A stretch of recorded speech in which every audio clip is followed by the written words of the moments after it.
बिस्मिल्लाहिर्रहमानिर्रहीम और अस्सलाम वालेकुम। 11 दिसंबर और पाकिस्तान में बुध की शाम। आज अभी तक की अहम खबरें और मेरा तज्जिया। सबसे पहली खबर, इमरान खान के नाम नया पैगाम या नया मुतालबा भेजा गया है कि अगर आपने जान बचानी है तो आपको बुशरा बीबी को तलाक देनी होगी। जी हाँ, आप दुरुस्त सुन रहे हैं। ये नया पैगाम है जो पाकिस्तान के मिलिट्री जनरल्स ने फैसल वाडा के थ्रू भिजवाया है। और उन्होंने आज टेलीविज़न पर यह कहा है कि वो दुआ करते हैं कि इमरान खान को फांसी ना हो, उनकी जान बच जाए। वो दुआ करते हैं कि उन्हें तमाम बुरी जो सज़ाएं हो सकती हैं उनसे उनकी जाँ बख्शी हो जाए, लेकिन ये इसी सूरत मुमकिन है अगर वो बुशरा बीबी को तलाक देने पर आमादा हो जाए। जी हाँ, आप दुरुस्त सुन रहे हैं। मुझे पता है आप कह रहे होंगे कि पाकिस्तान एक पांचवा बड़ा मुल्क है, एटमी ताकत है, इतनी बड़ी ताकत है पाकिस्तान के अंदर, तो पाकिस्तान का एक ऐसा शख्स फैसल वाडा जिसका नाम है, जिसे आज़ाद कबीले का सेनेटर कहा जाता है, और आप सबको अमूमी तासर क्या एक आप ये कहें कि एक मुसद्दका तासर इसको आप कह सकते हैं। वो ये है कि वो जो बात भी करते हैं वो मिलिट्री जर्नल्स के इमा पर करते हैं या उनके कहने पर करते हैं या उनकी पैगाम रसानी करते हैं। वो जजेस की खोपड़ियों के साथ फुटबॉल खेलने वाली बात हो या वो कोई और बात हो, जो भी पैगाम रसानी करनी है वो फैसल वाडा साहब के थ्रू ही करवाई जाती है, की जाती है। आवाम को डराना हो, इंगेज करना हो, जो भी करना है। अब ये नई पैगाम रसानी आई है कि जान बचाने के लिए बुशरा बीबी को तलाक देना होगी। अब इसमें दो तीन सवालात पूछने बनते हैं पाकिस्तानी जनरल से, आपके मेरे। पहले तो ये कि आप कहते थे ये शादी नहीं हुई। याद होगा आप सबको कि किस तरीके से ये इद्दत और तलाक का केस बनाया गया, और उस केस का पूरे की पूरी जो रूह थी तो वो बदरू रूह तो नहीं थी वो केस। वो एक गंदा, गलीज, घटिया केस था जो शायद पाकिस्तान की तारीख में पहले इस तरह का केस नहीं देखा। जिस तरीके से उनके साबक शौहर के एक मुलाजिम को लाकर जिस तरीके का गंद बुशरा बीबी के ऊपर फेंका गया कि अदालत के अंदर जो कई मुखालफिन थे जिनमें थोड़ी बहुत कोई इज्जत गैरत मौजूद थी, वो भी अदालत का जो प्रेमिसेस छोड़कर बाहर खड़े हो जाते थे।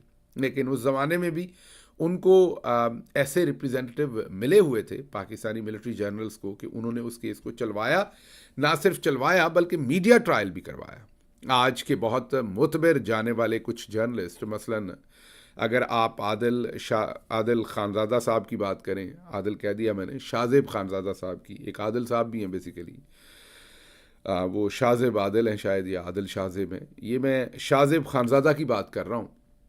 उन्होंने आपके सामने मुतअद्दिद बार बुशरा बीबी के साबक शौहर के इंटरव्यूज़ किए और वो गंद उछाला उन इंटरव्यूज़ के अंदर। मतलब ये बताने की आपको बात ये है कि सिर्फ मिलिट्री जनरल्स ने वो केस अदालत के अंदर ही नहीं बनाया बल्कि मीडिया के ऊपर भी ट्रायल किया। तो उस वक्त तो पूरे का पूरी आपकी मंतक ये थी कि इमरान खान का निकाह ही ठीक नहीं है, ये निकाह हुआ ही नहीं है, पिछली तलाक ही नहीं हुई तो अगला निकाह कैसे हो जाना, ये आपका केस था। इसको आप मीडिया पे भी प्लीड करते थे, इसको आप अदालत में भी प्लीड करते थे, आप हर लेवल और हर लेंथ पर गए ये प्रूव करने के लिए कि जो खावर मानिका थे उनके साथ बुशरा बीबी की तलाक हुई नहीं थी और ये निकाह था ही नहीं, और इस पर आपने इवन सज़ा भी सुनवा दी थी इमरान खान को। वो तो बाद में हाई कोर्ट्स और दूसरी अदालतों के अंदर वो केस जो बेहुदा केस था उठा के कचरेदान में फेंका गया, वो कचरे दान से ही बिलोंग करता था। लेकिन आपका तो ये मौक़िफ़ था, तो अब आप ये जो शादी थी नहीं उसकी तलाक आप क्यों करवाते फिर रहे हैं? पहला सवाल तो ये है। वो बाद की बात है कि आपका ये मौक़िफ़ का हम पोस्टमार्टम करते हैं, लेकिन पहला सवाल तो आप और यही है पाकिस्तान की 77 साल की तारीख़ हमारी यही है। एक हम काम करते हैं, पहले कौम को बताते रहे 15 से 20 साल कि नवाज़ शरीफ चोर है। आप पाकिस्तान के किसी भी बड़े मीडिया एंकर को पूछ लें, वो आपको बताएंगे कि पाकिस्तान के मिलिट्री जनरल्स जब भी उन्हें मिलते थे तो उन्हें बताते थे कि नवाज शरीफ और जरदारी ख़ानदान कितना बड़ा चोर है और इनकी चोरियों की वजह से मुल्क आज यहाँ पहुँचा है, इनसे जान छुड़वानी होगी, ये इनके अल्फाज होते थे। हमें भी कहते थे जब मैं सियासत में नहीं था, इंटरेक्शन होता था अगर किसी के साथ तो यही बात कही जाती थी। और उसके बाद आपके सामने जो कुछ हुआ, अब उन्हीं को मोतबर बना के उसी नैरेटिव को रिवर्स करके अब कह रहे हैं कि 1100 अरब रुपए की जो मनी लॉन्ड्रिंग है उस सब को भूल जाएं जिसका हमने खुद शोर मचाया हुआ था, और इन सब को आप मोतबर जाने क्योंकि अब ये हमारे हवारी हो गए। अच्छा, जो मान जाता है ये बात, वो सहाफ़ी हो, वो जज हो, वो कोई और हो, तो वो भी मोतबर कहलाता है। जो ये बात नहीं मानता उसको उठा लेते हैं, उसके घर को तोड़ते फोड़ते हैं, उसके माँ बाप को तकलीफ़ देते हैं, उसके दूसरे लोगों को तकलीफ़ देते हैं, और उससे वो स्टेटमेंट दिलवाते हैं जो, या उससे वो काम करवाते हैं कि इनको मोतबर कहा जाए। अब एक तो पहलू ये है, लेकिन उसके साथ ही मीन अपना जो इनका स्टांस है वो चेंज कर लेते हैं थोड़ी देर के बाद। अब वही तलाक के ऊपर भी स्टांस चेंज हो गया। अब इन्हें उसी शादी से जो इनके हिसाब से कभी हुई नहीं थी, वो निकाह जो इनके हिसाब से कभी हुआ ही नहीं था, उस निकाह से अब तलाक चाहिए। अब दूसरा सवाल है कि आपको तलाक क्यों चाहिए? आपका निजी ज़िंदगी के साथ इमरान खान की के साथ क्या लेना देना है? हमारा इतना बड़ा मुल्क, इतनी बड़ी आवाम, इस्लामी जमहूरिया पाकिस्तान, एक एटमी ताकत, इतनी बड़ी फ़ौज, क्या बात बुशरा बीबी की तलाक पर ख़त्म हो गई है आके? मतलब समझ से बाहर है कि चलें आप इसमें से अपना कोई ना कोई सियासी फ़ायदा, मैंने जैसे आपको कहा कि ना ही इनके कहने पे इमरान खान ने किसी से शादी कर लेनी है कि कल को ये कहें कि फ़लाँ बीबी हमें बड़ी पसंद है, आप उसके साथ जाके शादी कर लें, फिर हम बड़े खुश हैं। तो इमरान खान ये तो नहीं करेंगे, वो इनका ज़ाती निजी मामला है कि उन्होंने शादी किससे की है, उन्होंने वो शादी कितनी निभानी है, ये उनका और उनकी बीवी का मामला है। लेकिन एक बात तो इससे तय हो जाती है कि हम अपना बयानिया भले हमारे पास ना भी हो, हम अपनी खचें, जिसे उर्फ़े आम में चवलें कहते हैं, उसको बेचने के लिए किसी भी लेवल तक जा सकते हैं। उसके लिए भले कोई बेहुदा बात ही हमें ना करनी पड़े, जैसे ये तलाक वाली है।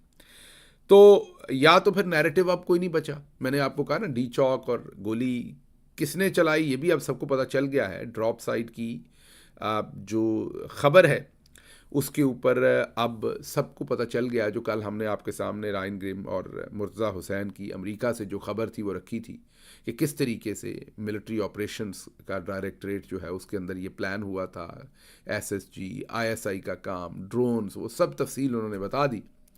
तो अब ये तो पता चल गया गोली किसने चलाई। अब तो सवाल ये है कि गोली क्यों चलाई, ये सवाल पूछना पड़ेगा कि मीन इसके अहकामात आपको देने की ये नौबत क्यों आई। तो अब शायद ये नैरेटिव हटाने के लिए बुशरा बीबी की तलाक का शोशा छोड़ा गया, लेकिन एट द सेम टाइम आप अंडर एस्टिमेट नहीं कर सकते इनके लेवल को कि कहाँ तक जा सकते हैं।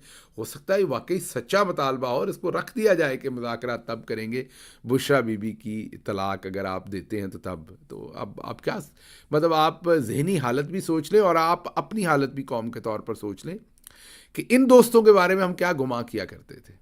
ये जो तमाम दोस्त हैं जिनकी सोच का लेवल, महवर और एक्सेस यहाँ तक है, या उनकी सोच का पेंडुलम यहाँ तक भी जा सकता है, वो उनके बारे में मेरा और आपका क्या गुमा होता था। तो फिर अपने बारे में भी सुनिए और सर धुनिए।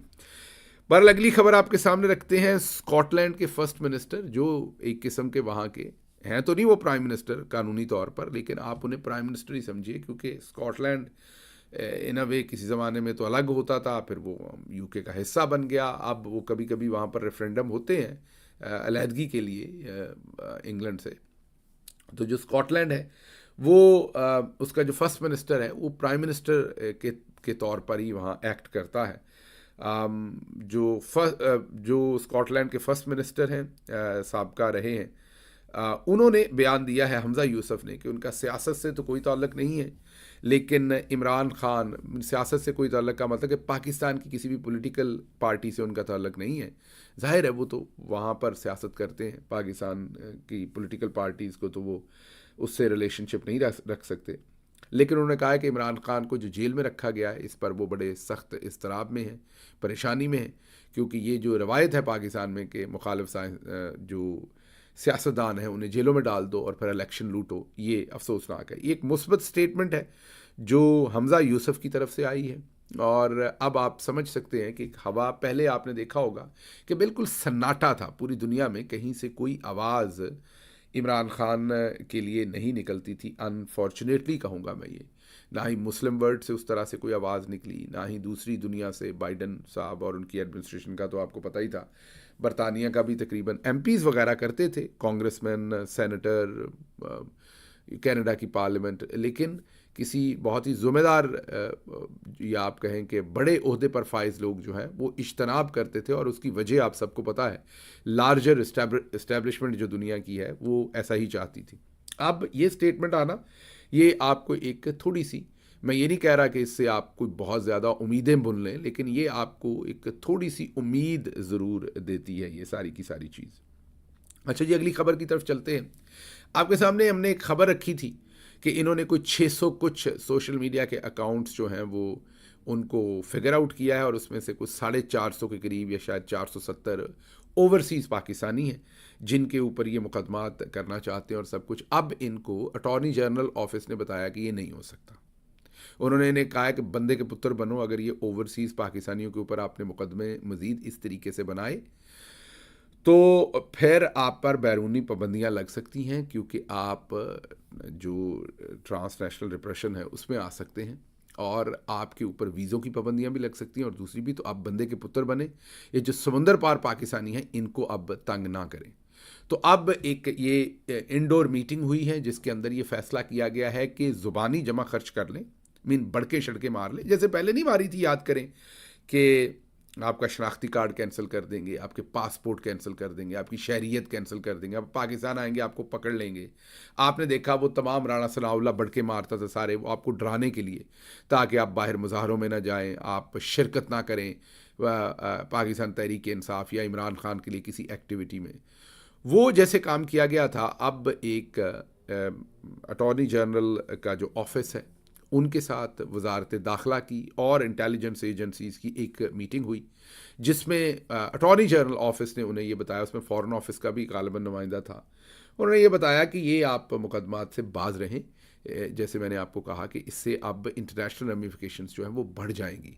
अब आवाज़ उठनी शुरू हो गई है, तो कहीं पाबंदियाँ और फिर इंडिविजुअल्स के वीज़ों पर पाबंदियाँ और ये काम ना शुरू हो जाए, तो आप अगर किसी के ऊपर केस करेंगे और वो बाहर बैठा होगा तो वो वापस आप पे केस कर सकता है। यहाँ पर तो कुछ नहीं होना, उसके खिलाफ भी केस चले आप बना लेंगे डराने के लिए, लेकिन बाहर तो फिर फैसला हो जाना आपके खिलाफ, तो फिर क्या करेंगे।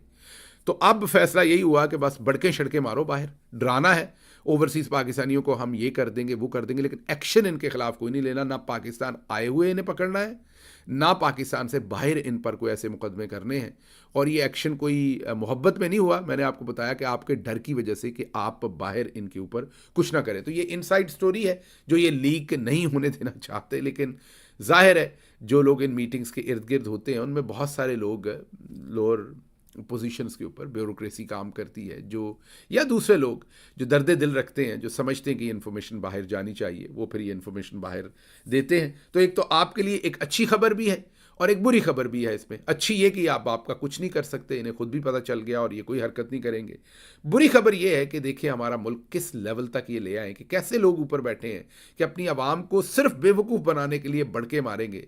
मीन वैसे तो वैसे ही केस कोई नहीं बनाना चाहिए, लेकिन जब आपको पता है केस नहीं बना पाना आपने, तो सिर्फ उन्हें डराने के लिए बढ़के मारने का भी फैसला मीटिंग में होता है। तो इनकी तनज़ली का लेवल चेक करें किस लेवल पर चला गया है। अच्छा जी, अगली खबर यह है कि जावेद लतीफ़ साहब का बयान, नया बयान ठोका है उन्होंने। बयान ठोका है कि तहरीक अदम एतमाद जो है वो इशारा उनका इस्टेब्लिशमेंट की तरफ है, फौजियों की तरफ है, वो लेकर आए थे। 2024 की हुकूमत भी फ़ौज ने बनाई है, हम तो बस ऐसे ही फंस गए बीच में। जावेद लतीफ़ साहब ये कहते हैं कि इलेक्शन से 2 दिन के बाद उनकी शहबाज शरीफ से मुलाकात हुई। ये बड़ा इंटरेस्टिंग आर्गूमेंट है इनका। नून लीग वाले, मैंने आपको कहा ना कि एक तो ये पढ़े लिखे नहीं हैं, ऊपर से ये कोशिश नहीं करते, तो इनको लगता है कि ये जैसे खुद अपने वोटर को बेवकूफ़ बनाते हैं, लार्जर आवाम को भी ये वैसे ही बेवकूफ़ बना सकते हैं। अब जावेद लतीफ़ साहब ये किस्सा सुनाते हैं कि मैं इलेक्शन 8 फरवरी के इलेक्शन के 2 दिन बाद शहबाज शरीफ साहब से मिला और उन्हें मैंने कहा कि हमें मरकज़ में हुकूमत नहीं बनानी चाहिए, हमें वहाँ नुमाइंदगी नहीं मिली, मतलब हम जीते नहीं हैं, वहाँ हम जितवाए गए हैं। ये मैं नहीं कह रहा, ये जावेद लतीफ़ अपने मुंह से कह रहे हैं। और उन्होंने कहा कि शहबाज शरीफ ने भी मेरे से अग्री किया कि हमें मरकज़ में हुकूमत नहीं बनानी चाहिए। लेकिन अब इसमें असल फनकारी क्या है जावेद लतीफ़ की, इसमें वो जो असल तरीका वारदात इनका है फ्रॉड का, वो ये है कि जावेद लतीफ़ कह रहे हैं कि मैंने शहबाज शरीफ को कहा कि पंजाब में हुकूमत बना लेनी चाहिए जहाँ पर हमें अक्सरियत मिली है। भाई वो किधर से? अगर मरकज़ में आपको 17 सीटें मिली हैं तो पंजाब में शायद 28 या 30 सीटें मिली हैं। वहाँ तो आपकी जो सो कॉल्ड फॉर्म 47 के ऊपर चीफ मिनिस्टर है वो बेचारी नहीं जीती, वो हार गई थी शराफत से। तो महर शराफत नाम है कैंडिडेट का, वैसे मरियम साहबा शराफत से नहीं हारी, मैं अब मुखालिफ कैंडिडेट का नाम ले रहा हूँ। तो वो हार गई हैं बेचारी, तो वहाँ आपकी 28-30 सीटें हैं। लेकिन मैंने आपको कहा ना कि एक तो ये पढ़े लिखे नहीं, ऊपर से कोशिश नहीं करते और अपने सपोर्टर्स को भी ये बिल्कुल अपने जैसा समझते हैं। तो बारीक वारदात है कि मरकज़ में हम हुकूमत नहीं बनाते, वहाँ हमें अक्सरियत नहीं मिली, पंजाब में बनाते हैं वहाँ हमें अक्सरियत मिली है। तो पंजाब में आपको कौन सी अक्सरियत मिली है? तो इनके जो अपने खुद साख्ता नैरेटिव है ना, उसी के अंदर ये महव रहते हैं और आगे पीछे चलते रहते हैं और इन्हें लगता है कि आवाम जो है वो बेवकूफ़ है सारी की सारी और ये अक्लमंद है। बहरहाल अगली खबर की तरफ चलते हैं जी। अगली खबर आपके सामने ही रखेंगे कि 8 फरवरी धांधली की 3 दरखास्तें अदम पैरवी के ऊपर सुप्रीम कोर्ट से खारिज हो गई। जी हाँ, दुरुस्त सुन रहे हैं। 8 फरवरी की जो दरखास्तें थी वो मुख्तलिफ लोगों ने दी हुई थी। ये को पाकिस्तान तहरीक इंसाफ की दरखास्तें सिर्फ इसमें नहीं, इसमें मुख्तलिफ वकला ने, मुख्तलिफ लोगों ने 8 फरवरी के इलेक्शन में धांधली की दरखास्तें दी थी। उन्होंने जब पैरवी नहीं की तो आईनी बेंच के सामने सुप्रीम कोर्ट के लगी तो वो खारिज हो गई। लेकिन सबसे इंटरेस्टिंग यहाँ पर जिक्र है जो पाकिस्तान तहरीक इंसाफ की एप्लीकेशन जो है वो लगी। जब पाकिस्तान तहरीक इंसाफ की 8 फरवरी के धांधली से रिलेटेड एप्लीकेशन आज आईनी बेंच ने सुनना शुरू की तो जो पाकिस्तान तहरीक इंसाफ के वकील हैं हामिद खान साहब, उन्होंने अदालत के सामने जाकर ये कहा कि मुझे तो पता ही नहीं था कि आपने ये केस लगा दिया है, तो मुझे क्योंकि इसका पता नहीं था इसलिए मुझे तैयारी के लिए वक्त चाहिए, इसको पोस्टपोन कर दें। मतलब कि इसको पोस्टपोन कर दें और सर्दियों की छुट्टियां आ रही हैं इसके बाद तक रख लें ताकि मुझे तैयारी का मौका मिल जाए। अब ये बात ज़ाहिर है हैरान कुन है क्योंकि हमने भी रिपोर्ट किया था यहाँ से, व्लॉग से सभी लोगों ने इसको कवर किया था। मीन जब बताया था कि धांधली की दरख्वास्त भी आईनी बेंच में लग गई है, अरशद शरीफ का भी कत्ल की तहकीकात का जो है मामला वो भी लग गया है, उसके अलावा बाकी भी जुडिशल कमीशन बनाने की जो बात है 9 मई के ऊपर वो भी लग गई। सारी हमने केसेस को यहाँ पर डिस्कस किया था कि सुप्रीम कोर्ट में एक ही दफ़ा ये केसेस लगा दिए गए और ये 3 से 4 दिन पहले डिस्कस हुआ था कि ये केसेस लगा दिए गए। खैर आज आईनी बेंच ने भी यही कहा हामिद खान साहब को कि आप अपने एडवोकेट ऑन रिकॉर्ड के साथ राब्ते में रहा करें ताकि आपको इस तरह गलती ना लगे और आपको पता हो। तो मैं, क्योंकि हामिद खान साहब तो हमारे लिए मोहतरम है, बड़े सीनियर वकील हैं, लेकिन वकला से मैं यही कहूँगा कि जो सियासी केसेस होते हैं वो एक तो कानूनी तौर पर आपने अदालत के अंदर लड़ना है, लेकिन उसके अलावा उसका बाहर एक बयानिया होता है, नैरेटिव होता है।